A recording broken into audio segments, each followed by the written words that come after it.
Hello and welcome, Faithful Politics listeners and watchers. If you're joining us on YouTube, thanks so much for stopping by to hang with us for a few minutes. This is Josh Bertram, your faithful host, and we have your ever political host, Will Wright. Hello, Will. Good to see you. Josh. Yeah, good to be here. And we have, yes, thank you. And we have joining us today, Dr. Isaac Sharp, who is the Director of Certificate Programming in a visiting professor at Union Theological Seminary, from which he graduated with a Ph.D. in social ethics with a minor emphasis in religious studies. So Dr. Sharp's current research focuses on theology, ethics, and history of the United States American Evangelicalism. He's the co-editor of Evangelical Ethics, a reader in the Library of Theological Ethics series from Westminster John Knox, and the forthcoming Christian Ethics and Conversation. And obviously today it's not the forthcoming. It's that book was already written, and we have our next book from him, The Other Evangelicals, which we're going to be talking about today, and we're excited about that. Isaac, thanks so much for joining us today. Really appreciate you jumping on the program. Yeah, thanks for having me. Excited to chat with you all. Absolutely. So let me start with a real softball question for you. How did this semester go teaching? And then you can jump right from that into why did you write a book called The Other Evangelicals? And so we'll start there. Yeah, so the semester's good, coming to a close.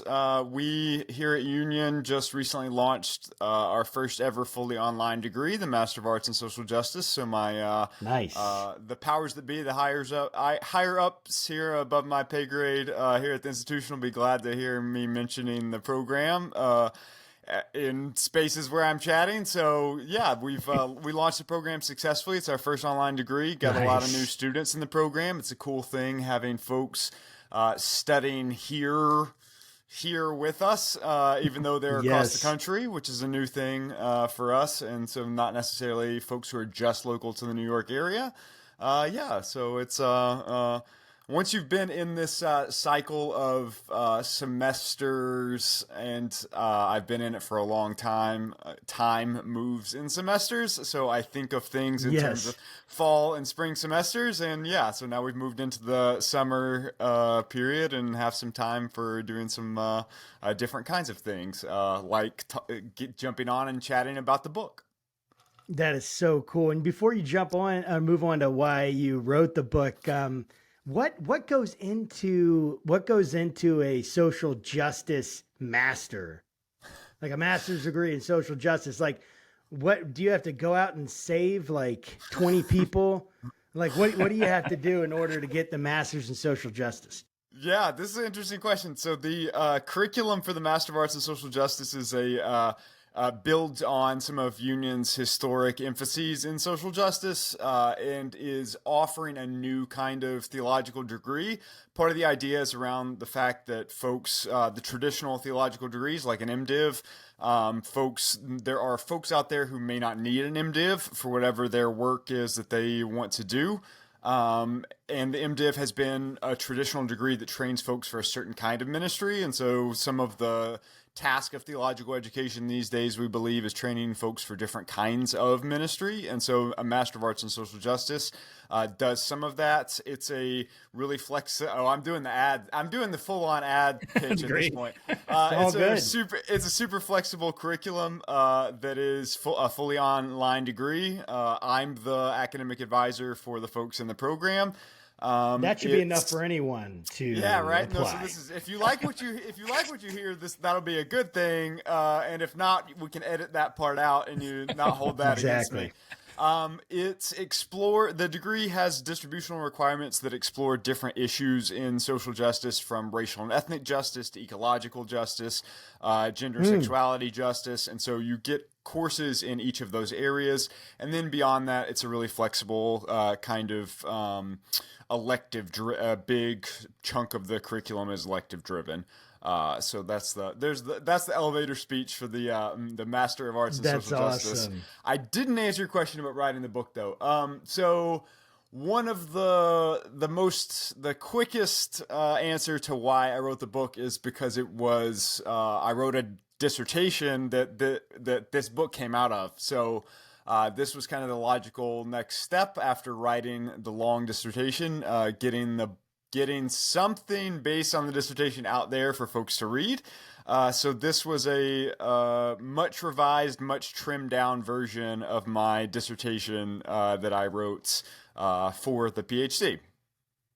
I think that's pretty cool. It's like you're killing two birds with one stone kind of thing. Like when I when I went through my master's program, I essentially used a lot of the reports and assignments I had as like submitted them to for peer review and whatnot.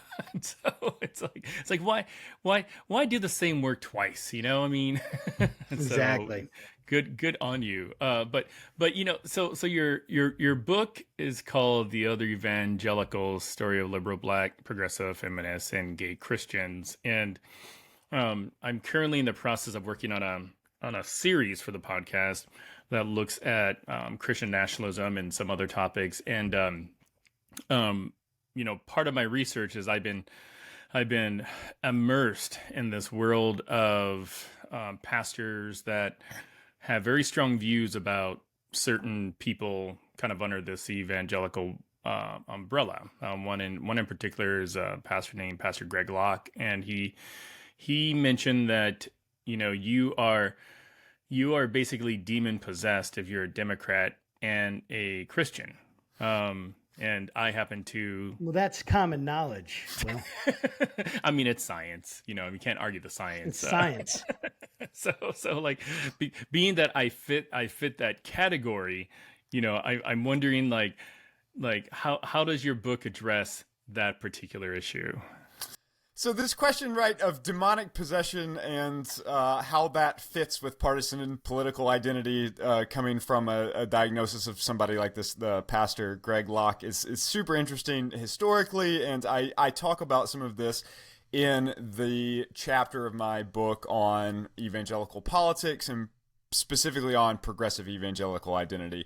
So one of the things that happens in the course of the 20th century, I end up arguing, is that evangelical identity, what it means to be evangelical, gets really closely aligned and tied to politics and to a particular kind of politics and a particular partisan politics, such that by the dawn of the 21st century, to be evangelical in common association is to be Republican Christian, right? Like this is part of what happens. Such that somebody like Greg Locke making this suggestion that somebody who is a Democrat is demon-possessed is actually building on a history of that kind of rhetoric from certain kinds of political leaders. So, for instance, in that chapter that the evangelical politics chapter, one of the ways that I recount the story of how that happened, how this evangelical identity gets so tied to partisan politics, is The longer arc of the story begins with the rise of a progressive kind of evangelical politics, and the story that I recount in that chapter is how those folks got absolutely sidelined and marginalized by the rise of the religious right. One of the things that I argue in that chapter, though, is that one of the most effective ways rhetorically that certain kinds of evangelical leaders cast aspersions and marginalized progressive evangelical figures is through this rhetoric around what it means to be an evangelical, right? So you get this example that I use in the chapter from Jerry Falwell, right? So Jerry Falwell is talking about, there's a couple of instances in interviews over the years where he's talking about Jim Wallace. So Jim Wallace historically came on the scene as this progressive evangelical figure who was saying, I am an evangelical and I vote for progressive political positions. And you get this thing that happens over the years where with the rise of the religious right and Jerry Falwell as one of the figures, Jerry Falwell in interviews says things across the years, says things such as, quote, that Jim Wallace is as evangelical as an oak tree. Which is like this, kind of silly, what does that even mean? But it's, you get the point, right? He's making he's making an argument through this attack on Jim Wallis's faith because of his politics. And then in another interview later on, Falwell does something similar in a conversation with Jim Wallis where he's like, yeah, well, you can basically see whether or not Jim Wallis is a real evangelical, and here's how we'll do it, right? Who did you vote for in the last 3 or 4 elections, right? And just list them off. And because Jim Wallis did not vote the way Jerry Falwell thought he should, Falwell's point was that means that Jim Wallis is not really an evangelical. So you get this kind of rhetoric built in evangelical spaces across the last several decades where that's a kind of a common move to suggest that if somebody's voting for Democrats or if somebody's not a Republican or if somebody's supporting progressive politics, obviously they can't be a real Christian. So this Pastor Locke is actually building on a tradition that has been going on for a couple of decades that I do talk a little bit about in the book. That's so funny, and that makes a lot of sense. I've heard actually that this is one of the questions I asked another person we were interviewing. How do you respond to the question that Hillary Clinton is demon possessed? And so we had a really nice conversation about that. It was about faith and fake news. Great book, and we were talking all this stuff. It was really, really good. So let's take a step back, if we could, just for a minute, and help us understand in broad terms what is evangelical, right? So if you're looking at these different groups, you got gay evangelicals, black evangelicals, feminist evangelicals, I'm assuming lesbian evangelicals, or any of all the different, subcategories that a typical evangelical might say, oh no, we might blush at, or that's taboo, and when maybe it shouldn't be. So help us understand, what is evangelicalism? What are the characteristics that bind these groups together? Yeah, so this is in part is kind of the rub, right? In part of the whole argument here is scholars, evangelical scholars, secular scholars, historians, journalists, theologians, everybody who has anything to say about, particularly I'm focusing on the American context, religion in America and the history of religion in America, contemporary religion in America, has some sort of association with evangelicalism. Anybody who has written about it has some sort of understanding or suggestion about what they think it is. The problem is it's a really complicated thing to pin down, to say this is what it means to be an evangelical, this is what evangelicalism is. Historically, the idea generally among scholars is that this is a religious tradition that's like a cross-denominational tradition in Protestantism historically, and in the U.S. context in particular, that goes across denominations and in various traditions that signifies certain kinds of theological commitments.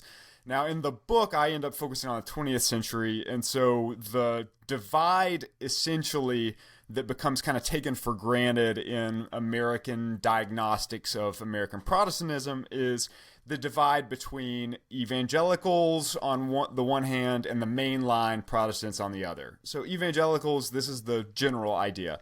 The rubric tends to go that evangelicals are the more conservative, fundamentalist style of American Protestantism, and then the mainline are the more liberal or progressive style of American Protestantism. And the idea historically has been that they split in the early 20th century around the so-called fundamentalist modernist controversies, and that from then on out you have this divide, right?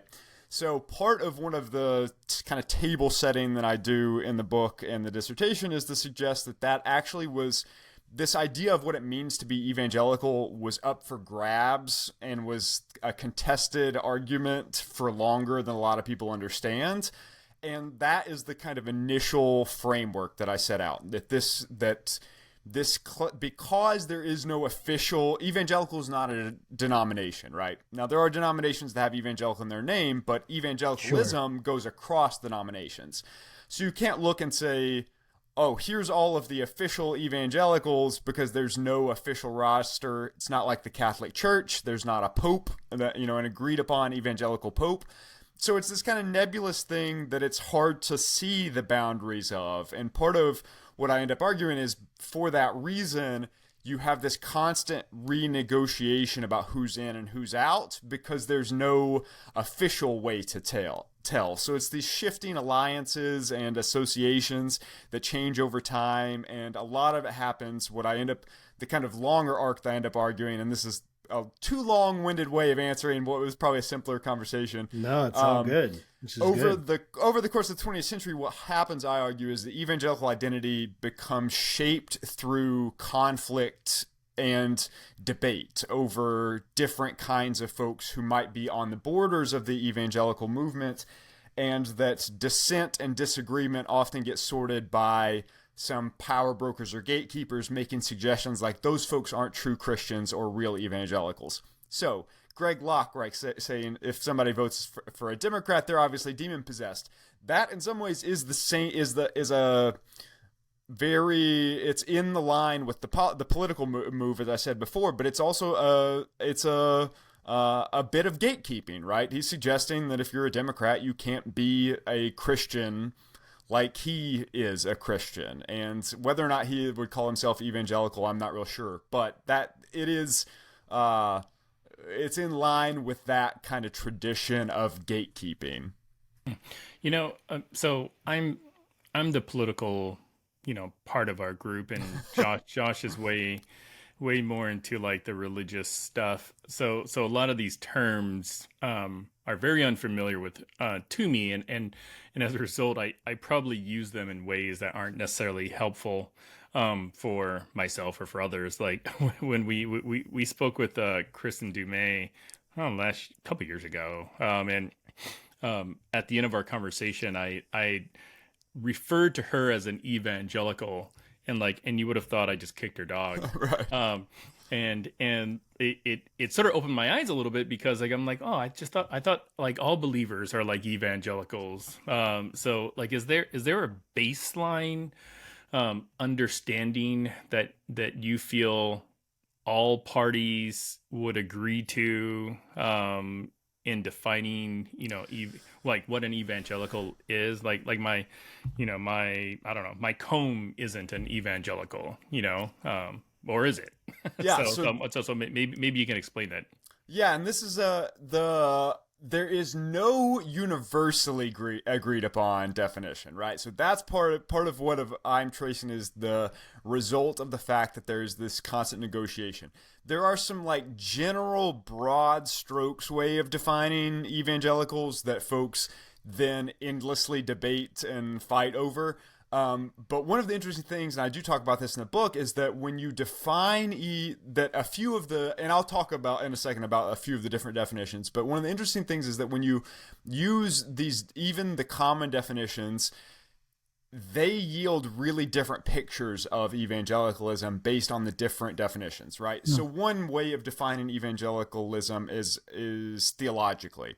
So you have a theological definition of evangelicalism, and traditionally the scholars around this say there's a few different ways of doing it. One is this thing called the Bebbington Quadrilateral. This historian David Bebbington, who's a historian of evangelicalism, and he says there's four essential theological emphases that define all evangelicals everywhere, and it's things like a focus on the cross, a high regard for the Bible, holding the Bible as either authoritative or inerrant or something, a focus on conversion, on individual conversion, and then the fourth is like some sort of evangelistic or activist impulse. So these are the kind of four theological emphases that Bebbington uses to suggest whenever you see those four things, you are dealing with evangelicalism. Now, interestingly, sociologists are one of our most common ways that we hear in the news or in, popular discourse of talking about evangelicals. Whenever they're saying, the 81% of evangelicals who voted for Trump or whatever, those are using polling measures. And sociologists do it a few different ways. And this is where, from my view, it gets really interesting. So some pollsters and some polling organizations will list like theological questions and say if somebody agrees with XYZ, then we'll sort them into the category evangelical. Others just use self-identification. They ask folks something like, do you consider are you an evangelical, or sometimes they say, are you born again or evangelical? And if somebody says yes, then they are put into that category. Now, one of the chapters of the book is about black evangelicals, and that's one of the places in my research and writing that I think it becomes really interesting, and particularly in terms of pollsters, because race plays a really interesting role in all of this, such that certain sociologists and pollsters treat the historically black church traditions as like an entirely separate thing, and yet you have black church traditions that by the theological definitions would be evangelical, but they generally don't answer, are you an evangelical, by saying yes. And so this is like, this is to, whenever you say, is there an agreed upon definition? It's like yes and no. There's some sort of like trends that folks identify as ways of theologically identifying evangelicals, but it's always kind of up for grabs because it's this contested category. There's a joke, and I talk a little bit about this in the book. There's an old joke that the best way of defining who is an evangelical is anybody who likes Billy Graham. And that's it, right? Like that, and it's funny, but it's also like it's getting at something, right? Because that Billy Graham is this figurehead for evangelicalism, and so it also is getting at the fact that evangelical has become a kind of culture. Evangelicalism has this, if you read certain kind of books, if you go to certain kind of conferences, if you listen to certain kinds of music, then you kind of know it when you see it. So it's this like fascinating thing that is hard to pin down and has all of these complicated things around the borders. And so that's like another long-winded way of answering your question. Yes and no. That's awesome. And you said something that I thought was worth exploring a little bit more regarding, when pollsters or whatnot ask folks, questions regarding their political views, and they ask, specifically the church demographic. When 80% of evangelicals said that they voted for Trump, like, are those people like regular church attendees? Are they born again, or are they what have you? And I'd be curious to get your thoughts on, like, is there a better question to ask to get a sense of where people that go to church or evangelicals like stand on certain issues? So yeah, this is the 81%, and I do talk about this a little bit in the conclusion of the book because it is a super interesting thing, and you already see it happening whenever the 81% gets talked about, that there's qualifications to it, right? So the 81% specifically was white evangelicals, and I think generally that 81% number, I think, if I recall, I would have to go back and double check because now I'm second guessing myself. I think that one was based on self-identification, right? So if you go a little further, it's 81% of self-identified white evangelicals voters voted for Donald Trump, I think is the right qualifications there. The interesting thing that happened, one of the interesting things that happened in the wake of 2016, and that number that I talk a little bit about in the book, is that you get various folks who are evangelical thinkers and or other pollsters and pundits who start to say, what's really going on with those numbers, right? Like, and so one of the ways that certain folks did that kind of re-examination was to say, what if we look at not just self-identification, what if we look at a theological definition of evangelicals or of church, or look at a rubric based on those who would be self-identified and also go to church every week or something like that, because this is a traditionally a piece of the puzzle for evangelical identity formation and in group out-group considerations. And the interesting thing, I think, in a lot of that I saw was that the numbers actually ended up going up whenever they did some of those examinations. Now, it may not be every study because, again, you have to. So actually, this is one of those things that is an interesting thing that I hope the book helps to do, which is to say, whenever you see pollsters, pundits, journalists talking about evangelicals, it is worth asking who they're talking about and what they mean by evangelicals, because you can't, it is become taken for granted that we know what evangelicals are and who evangelicals are and what that means. But there's a lot of stuff going on behind the scenes there about who it gets counted in this category.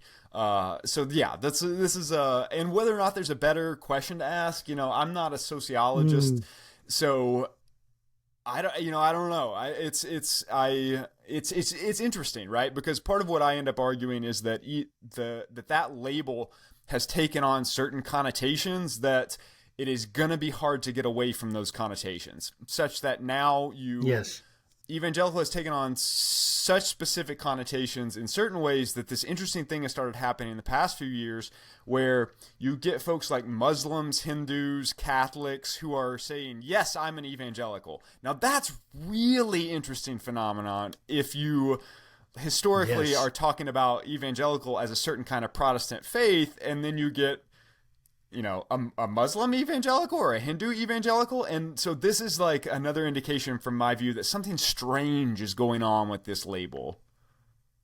Yeah, it seems extremely strange. Like, I'm thinking about this ex-evangelical movement that's going on. And if we can't even define evangelical, then how can we be ex-evangelical? And there are some of the weird things, right, that we all have this kind of feeling. It's like we have this feeling of, that's evangelical when I see it. It's like that classic statement from the Supreme Court judge. It says, I don't know what porn is, but I know it when I see it. I can't define it. Well, maybe I shouldn't be comparing evangelicalism to porn, or maybe I should. I don't know. I guess that's yet to be seen, but it's like, what is it when we actually see it? So obviously this is extremely complex, and there's a lot of factors that go on in this. And so if we have these four things, right? So like a regard for the Bible, a focus on the atoning work of Jesus, a belief that human beings need to be converted, that there's some kind of change, and that a belief that the gospel should be, expressed in some kind of effort, like an activist kind of ideology there, or motivation. So when I'm looking at these four things, can you trace those across those forces and factors? Like, can you trace those across the different subgroups of evangelicals? For instance, let's take gay evangelicals. Where, in your research, where do they stand on those four things, and how do they navigate some of the tensions that they may face with biblical interpretation, stuff like that? Yeah, so this is one of the interesting, there's lots of interesting things going on here. And the Supreme Court Justice pornography joke, that actually, I use that in the book. I say that, nice. So I say that, one of the, like, when it comes down to it, it is kind of having a feeling for it. You know it when you see it, like the judge said about, I can't define it, but I know it when I see it. And so that is like a thing, and I do talk about that a bit in the book. This question of, you using the Bebbington Quadrilateral, for example, and I don't necessarily drill down into every person's, because it wouldn't work for a narrative like this, and to say, here's how each of these figures that I talk about meet all four of these qualifications or criteria.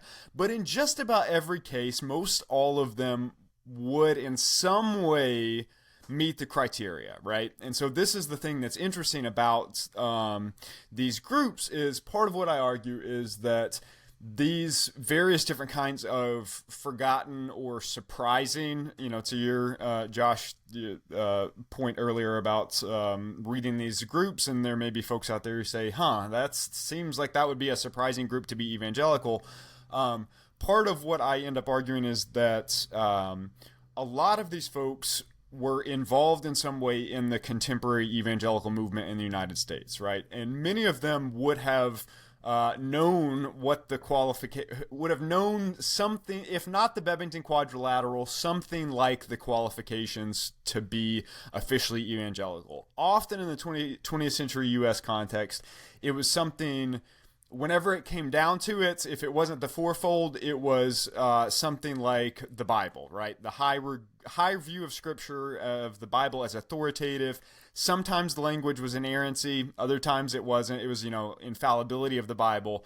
And in almost every case, anybody that I would be talking about in the book would have been able to say, yes, I hold the Bible as the highest authority for my faith. The interesting thing, I argue, is that what happened in the 20th century with this evangelical movement in the U.S. context is that you had folks who say, yes, I belong to this community. I hold the Bible in high view, high regard. I hold it as the authority for my faith or whatnot. And or I have been converted, and or I see the emphasis of, or the importance of the cross. And yet I interpret something slightly differently, right? Some political issue, social issue, theological issue, I take a slightly different approach, right? And so the different chapters trace some of that out. Now, another piece of it that didn't make it into the book, but that was in the dissertation, that goes across the 20th century U.S. context. You can see this in evangelical theology and ongoing debates in evangelical theology, of a tension between Calvinists and Arminians, for instance. There's been this historical, both have been often included as under the evangelical umbrella, and yet those are radically different understandings of theology and how God works. And yet Right. they both have been considered evangelical, right? So there's one different interpretation. Feminism as an example, the evangelical feminists or the evangelical egalitarians. This is a fresh thing going on right now in evangelical spaces, as I understand it, with the whole complementarian thing. That would be one where the evangelical feminist movement said, yeah, we hold the Bible as the authority. We emphasize Jesus and conversion and activism or evangelism. We just interpret certain the few passages that complementarians use to say that women can't preach or that men should be in authority. We just interpret those passages differently. Most everything else, we agree with our fellow evangelicals. We just interpret those passages differently. So that's one example of this, and on Faithful Politics podcast, the political example, it is an example of how this a framing there would be that certain progressive evangelical figures would say, I agree with my conservative evangelical fellow evangelicals on all of the theological matters, Jesus, the Bible, everything. I just interpret the implications of those beliefs for my politics differently. And whether or not that would have been a tension that could be held under the evangelical umbrella was this thing that was up for grabs, right? Can folks who say, we both read the Bible, we both hold the Bible as the authority, and yet when it comes time to pull that lever in the voting, what the implications of my faith or of the Bible are, you get this divergence. And part of what I end up arguing is that the politically conservative evangelicals, those who suggested that their faith led to those conclusions, were really successful at making the claim that their progressive brethren could not be true Christians. Even though the progressive evangelicals were saying, no, we meet all of the theological criteria that you set out. In fact, we agree theologically with our fellow conservative evangelicals, but we think that the implications of the teachings of the Bible lead to certain progressive political positions. And that was this tension in evangelical spaces that in some ways has never gone away.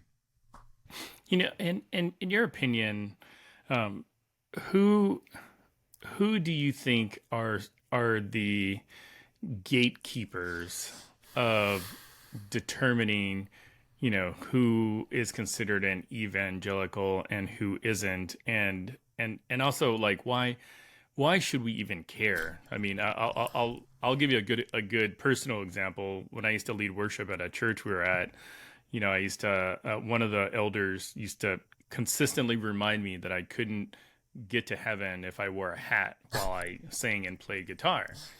And I was like, I don't know. He was like, well, it's in the Bible. You're not supposed to cover your head, And I'm just like, I guess I'm not going to heaven, So, so who are the gatekeepers of our evangelical identity?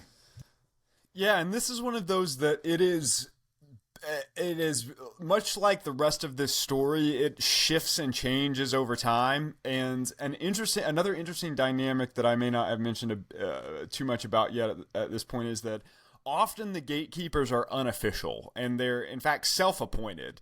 So you get, in some ways, somebody like whether or not Greg Locke is a gatekeeper, official, in any capacity, he is in some ways self-appointing as a gatekeeper to say, no, I am determining who is not a real Christian and who is.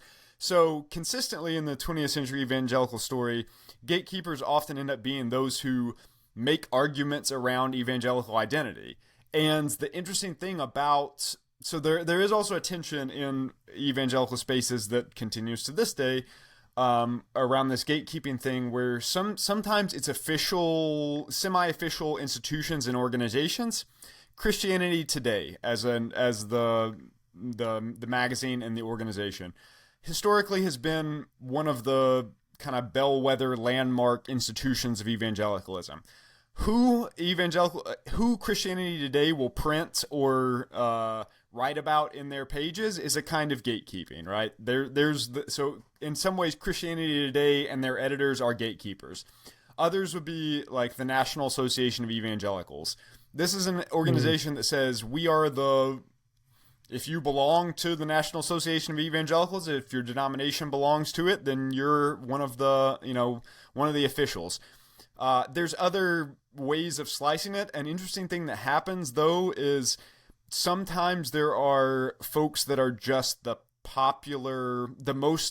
because it is this nebulous and kind of disestablished movement kind of thing, sometimes the gatekeepers don't go through official institutions, such that you get this around the 2016 election, again, as another example.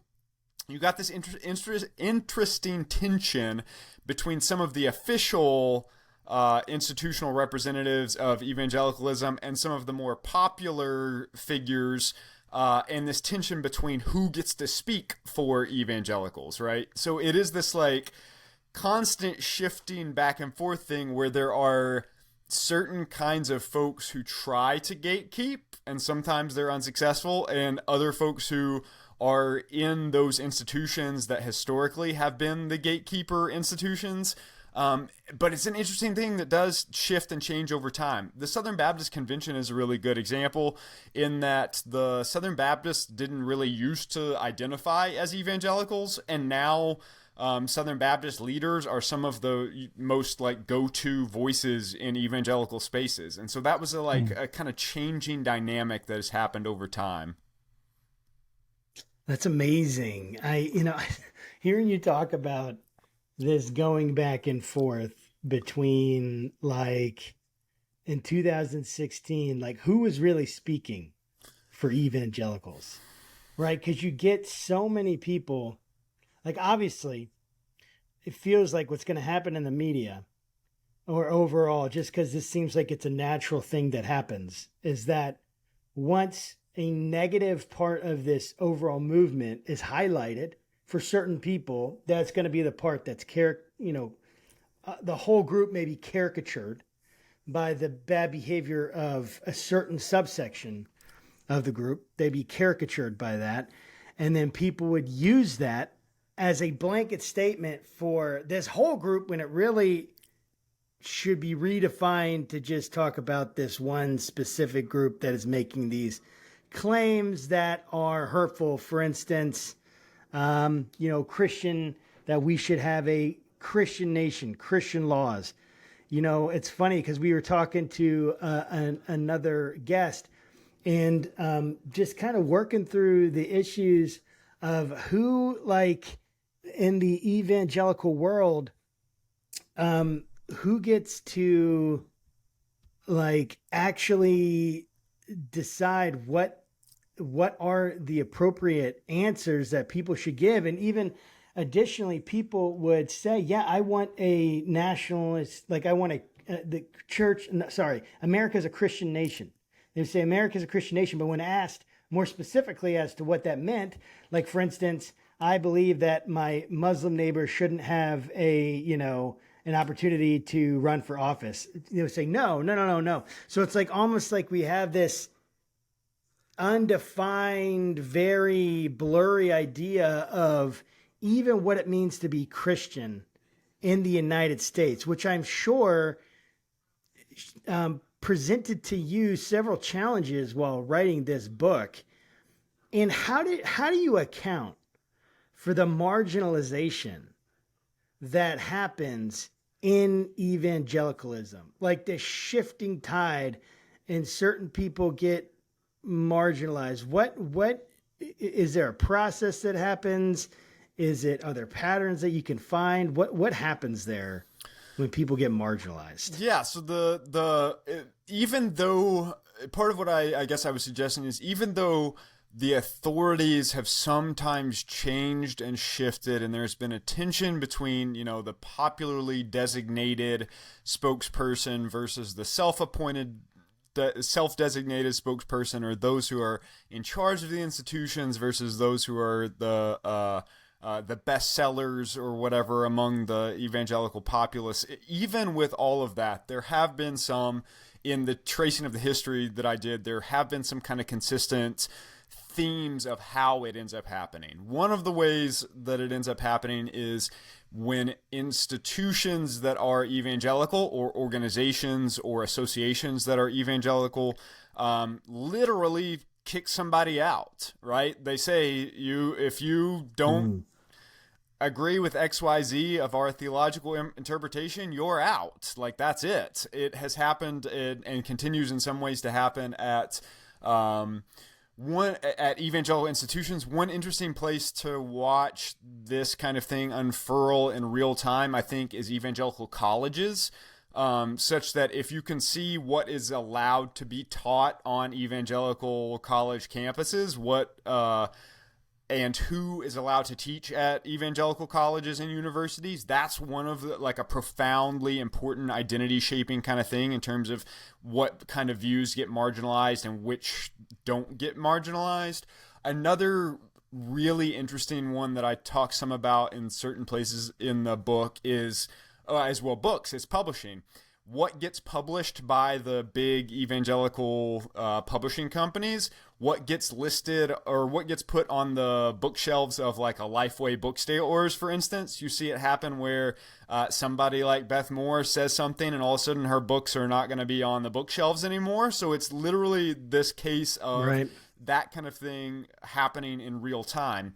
Now, certain instances in the history, it happens via like a flashpoint controversy in an organization like the Evangelical Theological Society, where somebody will write an article or a book and then all of a sudden everybody has to react to it, right? And how they're reacting to it is going to be determine whether or not they're on the good side or the bad side. So another thing that happens is this kind of like line drawing that consistently happens around controversial issues.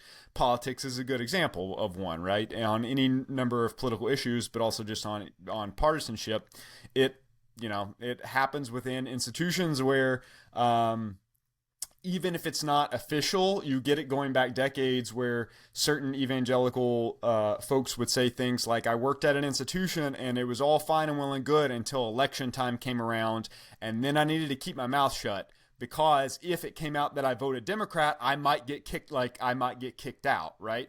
And that's just, I keep going back to the politics one because that's the the theme here for the podcast, but is also a very common one, right? But it also happens for theological issues and various kinds of interpretations. An interesting one that I don't talk as much about in the book, but that has recurred periodically over American evangelical history in the past several decades, is something like interpretations of Genesis, right? Whether or not you believe in a 6-day creation. That's a thing that has been a flashpoint issue in evangelical circles for decades, where somebody will say, maybe we don't have to interpret 6-day creation as a literal 6-day creation. And then it becomes a controversial issue, and somebody gets marginalized or kicked out of their college or institution because they question the official interpretation. It's so weird. It's like othering other evangelicals seems like a solution in search of a problem. and I'd be curious to get your thoughts on, how you or your book addresses issues or problems as they pertain to racism, sexism, homophobia, and other types of oppression or discrimination that affects the others in your book. Yeah, it's the Black Evangelicals chapter is one of my favorite chapters of the book for this reason, because it includes every piece of the puzzle in some ways gets refracted through that chapter. The question of politics, the question of theological alignment, this question of marginalization and oppression, it all gets distilled in some ways in that chapter. And there was a time where it was the case that chapter might have been potentially a whole book even just within that chapter. And so that as an example to this question of the othering is a profound one, because you get this recurring issue in 20th century and into the 21st century evangelical spaces where, by theological definitions, lots of Christians of color fit under the evangelical rubric. And yet many don't identify with the label. Now, the interesting thing that I talk about in that chapter is there have been those who do, though. Black evangelicals of color who worship in mainstream evangelical spaces, which tend to be predominantly white.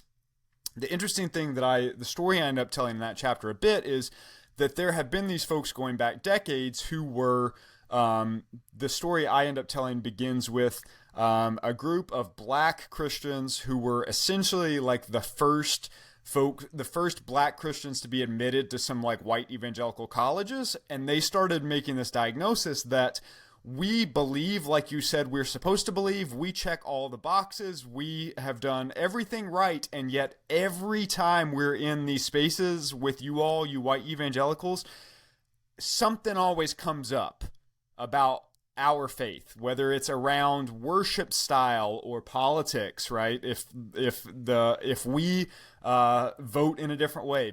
Back in the 50s and 60s, it was around, you get these Black evangelicals who say things like, we met all of the criteria theologically, and then yet we would get poked and prodded to say, oh yeah, but what do you think about those marches, those civil rights riots out there and MLK, right? That's bad, right? Those riots.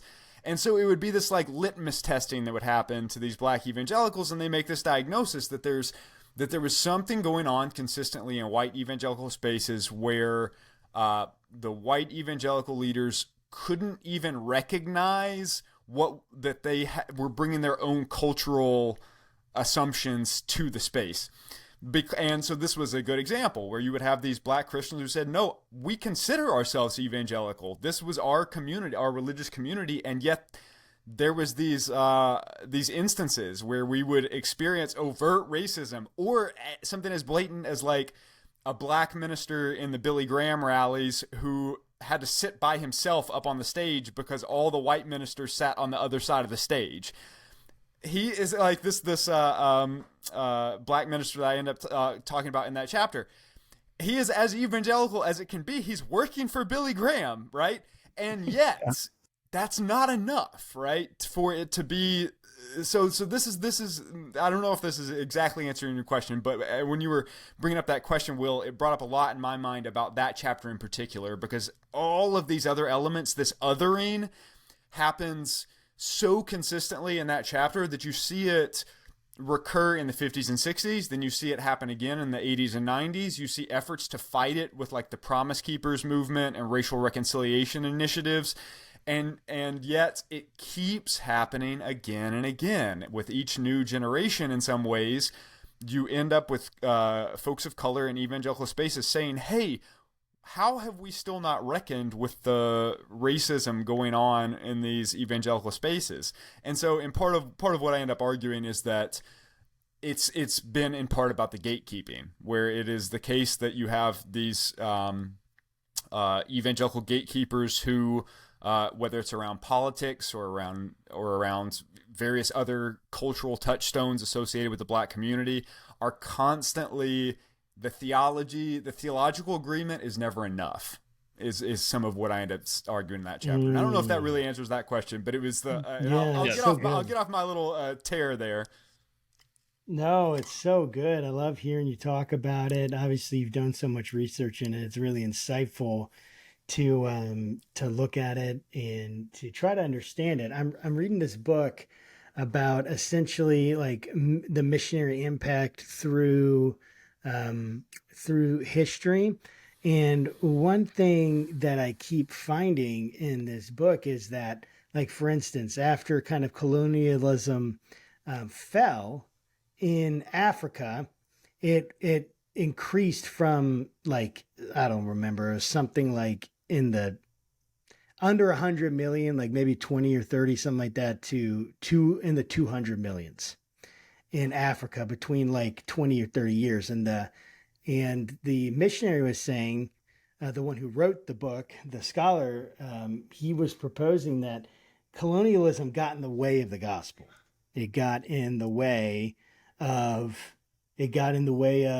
you know, the power of the Holy Spirit, and being, you know, obviously really religious here, but it got in the way of the kind of power and growth that the gospel might have had, which is kind of a pushback against maybe the view that the gospel, like that missionaries were only just imperialists and only colonialists, which certainly they were people of their time, and they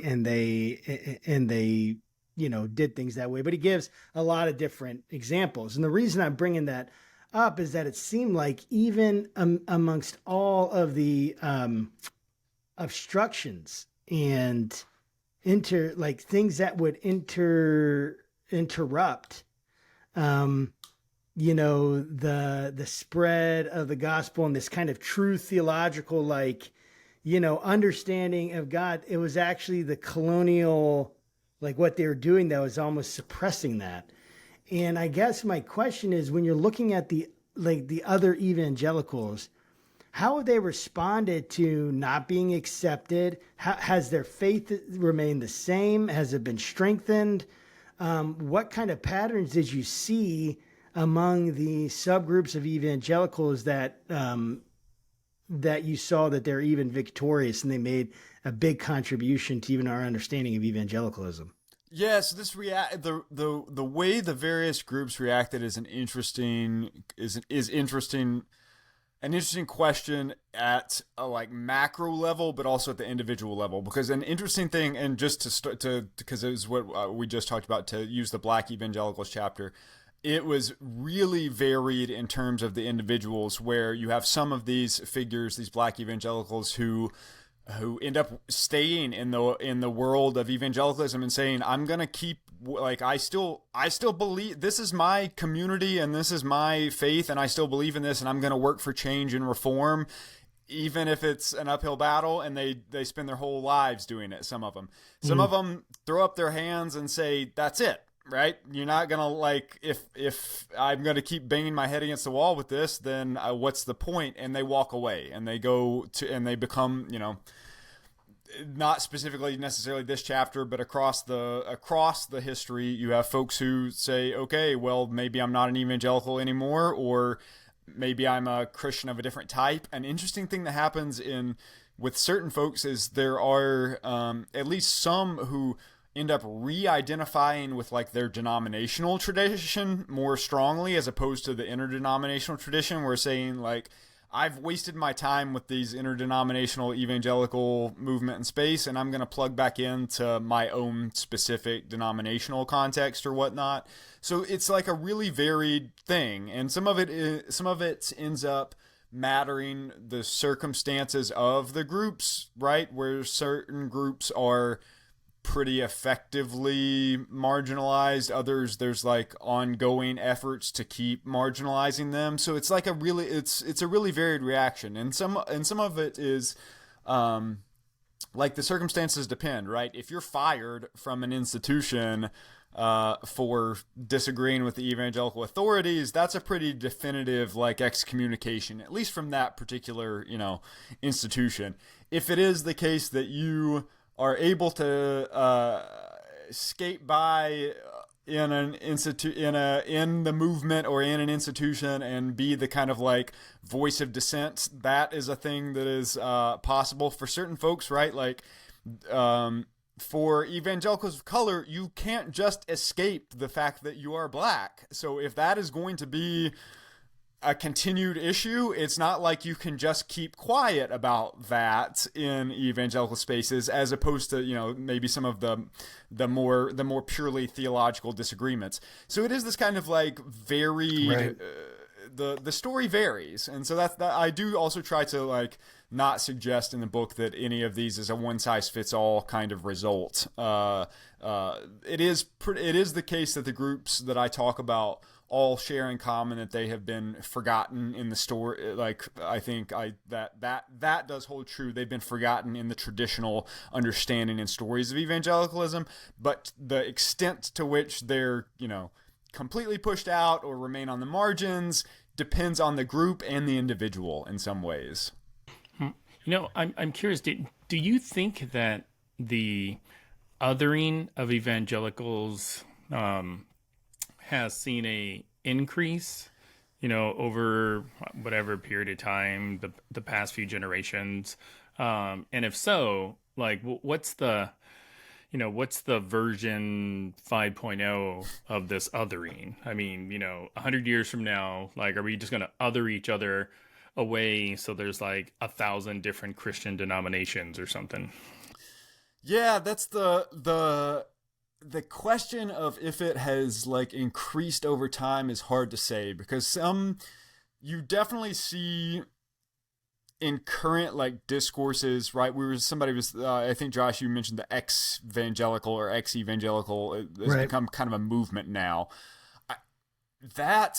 What's interesting to me from the like historical research and the history I reconstructed here is that kind of thing has been going on throughout the 20th century context of evangelicalism. So it's definitely not the first time. I think there are some new dynamics happening. I think the internet has this it has offered a way for people who in previous generations would never have known about one another to connect, such that you get these kind of viral moments of people who are, leaving evangelical spaces for whatever reason, and they're able to connect with other folks who have had a similar experience, even though they're across the country in a slightly different evangelical context. So I think that aspect of it has changed. But as far as like if it is the case that it is more frequent now, I don't know, because in part of what I'm arguing in the book and the dissertation, the research, is that this kind of line drawing and othering has been baked into the evangelical movement for decades. So it has been going on for a long time, and I think it just was, and this is a little bit of conjecturing. It might have been the case that in previous periods it was easier to marginalize and get rid of somebody when they may not have known there were others like them. The Black Evangelicals chapter is actually a good example, in that you get these Black evangelicals who they go to these white evangelical institutions, And many of them, for a while, they say things like, I thought I was the only one having this experience. And then they connected to other black evangelicals at other white evangelical institutions. And they're like, hold on, maybe I'm not the only one having this experience. So that possibility of realizing that other folks like you are being othered, that may be, it may be the case now that is with the, the internet and the proliferation of online spaces, that it's harder to keep folks isolated from one another around whatever issues of disagreement, right? Even along the, I think of even some of the more high profile stuff recently of folks who would check all the boxes for evangelical identity and theology, but challenged the support of Trump or something like that. In a previous generation, those folks may not have connected with other folks like that, and so it may be that there is a dynamic there. But as far as like, I don't know that I would say it's happening more frequently. I think it has been going on all along, and some of it is because evangelicalism isn't an official thing, right? It's because it is hard to define. That in some ways makes it like this renegotiation process has to happen, or just tends to happen so frequently because there is no official lines. And that is the problem with any of these major categories, right? Like think of even the label American, or the label Arab, or the label European, or whatever. It doesn't matter.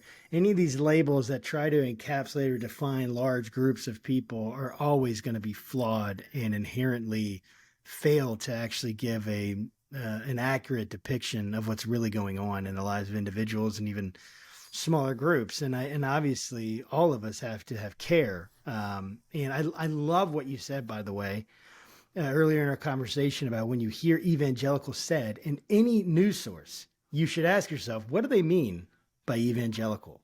And I think we should ask ourselves that about all these labels. What do they mean by liberal? What do they mean by conservative? Because what they mean may be different than what I mean. And so however they're defining it, and if they don't give you a definition, then maybe you shouldn't read that person, because they should define the things. Anyway, my last question having to do with this whole idea, and this is kind of the last question of our interview, is that if I were to give you like supreme authority, Isaac Sharp, king of the universe, and you get to define, but king of evangelicalism. Okay. And you get to define evangelicalism, and you get to hope, you get to set a plan for it, where it's going to go. What is your hope in the next decade, 20 years, 30 years, whatever? What is your hope for evangelicalism as a group, as a label, as an understanding?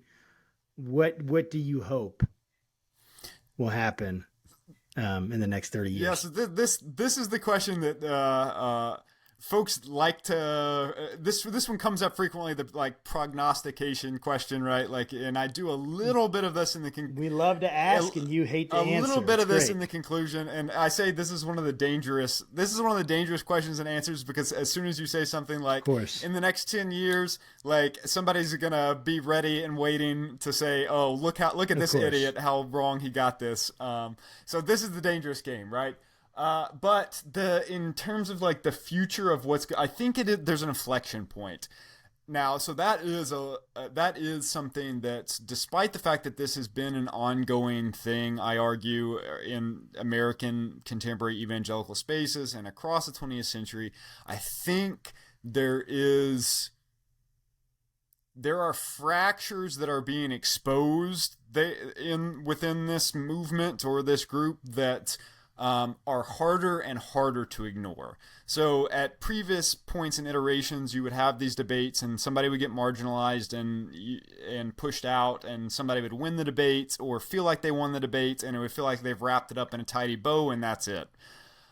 I think that is harder and harder to do in part because folks are digging into the history a bit more now than they have in the past to get a sense of where this thing came from and maybe what it means to continue on into the future. In terms of the label itself, I think it is okay, so I will answer your question about the if I'm going to define it. I think an interesting part of my argument that I end up making, right, if you zoom out a bit, is that in some ways, contemporary evangelicalism and the in-group, out-group stuff, it's a kind of discourse, right? And one of the ways of understanding who one's own self-relation to the evangelical label is how interested you are in that discourse, right? Like in whatever the du jour disagreements among evangelical debaters is, if that is something that one cares deeply about and means something that, the hills upon which to die, then maybe you are still a part of that, this nebulous thing that's hard to define in some ways, right? Such that there are those who will self-select out. They will say this, this feels like a debate over whether I should wear a hat when I lead worship. And that will be that. And those folks will say, not for me anymore. And they will self-select out. The thing that's interesting to me in some ways is the folks who that may be true for them, but they are still consider themselves people of faith in some way, or Christian, or even specifically Christian in some way. Now that is an interesting group of folks who I think there are a lot of them these days who are saying something about this evangelical thing doesn't work for me, doesn't fit right for me. I'm like a square peg in a round hole with this thing, but I still, read my Bible or still consider myself a Christian or whatever. That's an interesting group of folks to me. And I think that if I was going to prognosticate, that's an interesting group to watch in the next few decades and years, because I think there's an interesting cross-section there where even some, politically conservative evangelicals historically who would consider themselves evangelicals are finding themselves in that group for whatever reason, right? Whether it's because of the national, stuff around nationalism or support for Donald Trump, you have this group of folks who would meet all the criteria and the traditional political criteria for evangelical, and yet I think of somebody like Russell Moore, who back a few years ago, he's considered one of the spokespeople for evangelicals. And he was writing this op-ed a few years ago now where he says, I'm not even sure I like this label anymore.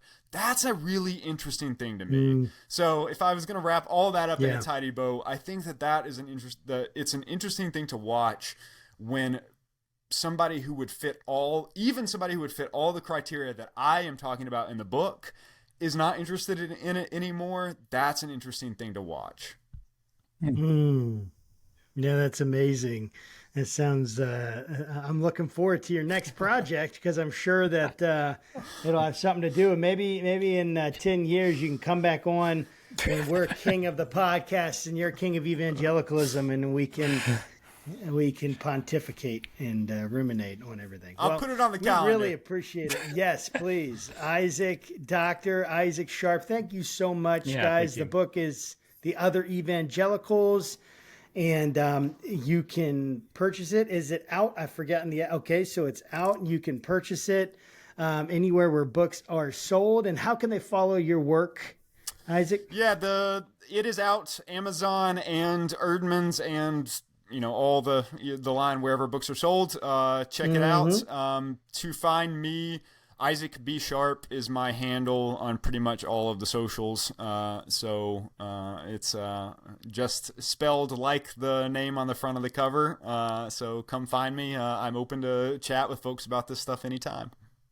That's great. Well, thank you so much, thank you. Isaac. And Will, thanks for always being here with us. And guys, till next week, stay safe.